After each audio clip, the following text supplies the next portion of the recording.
চলে এলাম আবার একটা রেসিপি নিয়ে। আজকের রেসিপিটা আমার খুব প্রিয়।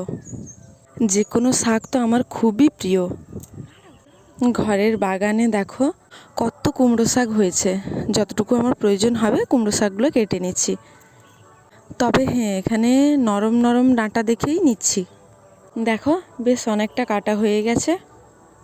এবারে সোজা চলে যাব রান্নাঘরে, কেটে বেছে ধুয়ে নিব। এখানটা একটু মন দিয়ে দেখলে, যারা কাটতে জানো না কুমড়ো শাক, তারা দেখলেই বুঝতে পারবে। কুমড়ো শাকের গায়ে কাঁটা কাঁটার মতো রয়েছে, তো এইভাবে হাতে ঘষে দিলেই কাঁটাগুলো থাকে না আর। তারপর নরম নরম ডাঁটাগুলো এইভাবে ছাড়িয়ে নিচ্ছি। দেখো কতগুলো বাছা হয়ে গেল পাতা। এবার পাতাগুলো কেটে নিব। যতটুকু পারবো কুচি কুচি করে নিব, একেবারে ছোট ছোট। দেখো এদিকে আমি পাতাগুলো কেটে নিয়েছি, আর এদিকে ডাঁটাগুলোও বাছা হয়ে গেছে।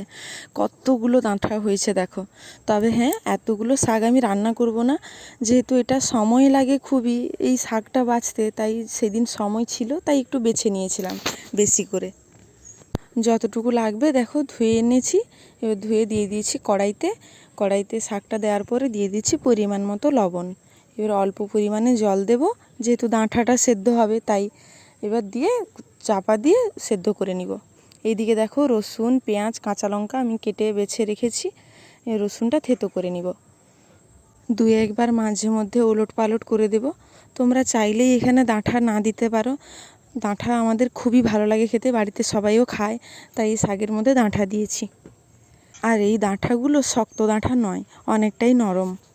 তো দেখো সেদ্ধ করার পর ঢেলে নিয়েছিলাম। এবার দিয়ে দিয়েছি কড়াইতে সরিষার তেল, কুচনো পেঁয়াজ দিয়েছি, রসুন থেতো করা দিয়েছি, আর দিয়েছি শুকনো লঙ্কা, কাঁচা লঙ্কা। এবার ভালো করে একটু ভেজে নিব। এদিক ওদিক ভেজে নেওয়ার পরে দিয়ে দিব এবার শাকগুলো দিয়ে বেশ অনেকক্ষণই নাড়াচাড়া করব, যতক্ষণ না সেদ্ধ করা শাক থেকে একেবারে জল শুকিয়ে ঝরঝরে হয়ে যায়। কিছুক্ষণ নাড়াচাড়া করার পর দিয়ে দিব পরিমাণ মতো চিনিটা দিয়েও আবারও কিছুক্ষণ নাড়াচাড়া করে নিব, যাতে চিনিটা মিলিয়ে যায় শাকের সাথে। দেখো দেখতে তো ভালো লাগছে বেশ। গ্রামের দিকে তো আমরা শাক প্রত্যেক দিন বলতে গেলে খেয়েই থাকি। ভিডিওটা কেমন লাগলো অবশ্যই কমেন্ট করে জানাবে। ভালো লাগলে লাইক শেয়ার করবে।